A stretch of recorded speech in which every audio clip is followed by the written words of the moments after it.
नमस्ते दोस्तों। आप आरएस मुख्य परीक्षा की तैयारी कर रहे होंगे। उम्मीद है आपकी तैयारी बहुत अच्छी चल रही होगी।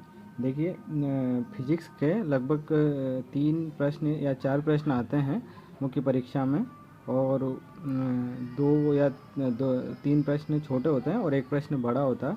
तो इस तरह से आपको फिजिक्स आप छोड़ के नहीं जा सकते, आपको फिजिक्स पढ़ना होगा अगर आप मुख्य परीक्षा में अच्छे मार्क्स लाना चाहते हैं। तो देखिए, फिजिक्स के ये टॉपिक है आपके। एक है गुरुत्वाकर्षण, मानव नेत्र और दोष, ऊष्मा, स्थिर धारा वैद्युतिकी, चुंबकत्व, विद्युत चुंबकत्व, ध्वनि, विद्युत चुंबकीय तरंगे, न्यूक्लियर मैग्नेटिक रेजोनेंस और मैग्नेटिक रेजोनेंस इमेजिंग, और नाभिकीय विखंडन और संलयन। देखो, पहले जो पेपर बनता था वो सीधे सीधे टॉपिक से प्रश्न उठा लिया जाता था, लेकिन इस बार पिछले साल से पेपर थोड़ा टफ आ रहा है, तो आपको थोड़ा सा पढ़ना पड़ेगा डीपली। जो इनके अंदर टॉपिक है उनको भी देखना पड़ेगा। जैसे अगर बात करें 2023 के प्रश्नों की, तो 2023 में आया था, केपलर के नियम आए थे गुरुत्वाकर्षण के। तो ये ग्रहों की गति के नियम, तो यहाँ से पूछा था, 2 नंबर का प्रश्न था, और उसका सिद्धांत पूछा था, नियम पूछा था, दूसरा नियम क्या है और उसका सिद्धांत क्या है। उसके बाद एमआरआई के बारे में आया था, उसकी कार्यप्रणाली और उसके जो प्रिंसिपल है वो एक्सरे और एक्सरे से कैसे वो भिन्न है, इस तरह से प्रश्न पूछा हुआ था। ये वाला प्रश्न आया था।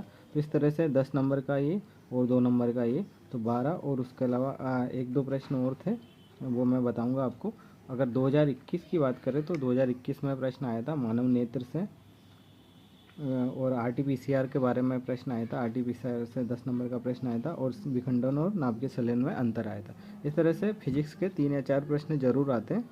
तो अब जो टॉपिक इम्पोर्टेंट है अगले साल के लिए, 2024 के लिए, उनमें से देखें तो चुंबकत्व से प्रश्न जरूर आ सकता है, विद्युत चुंबकत्व से आ सकता है, ध्वनि से आ सकता है, और विद्युत चुंबकीय तरंगें बहुत इंपॉर्टेंट है। यहाँ से पूरा आपसे इलेक्ट्रोमैग्नेटिक वेव स्पेक्ट्रम के बारे में नॉलेज ले सकते हैं, वो पूरी जानकारी पूछ सकते हैं स्पेक्ट्रम की। तो इस तरह से ये 3-4 टॉपिक इम्पोर्टेंट है। इसके लिए आपको ये किताब पढ़नी पड़ेगी। ये है फिजिक्स की किताब।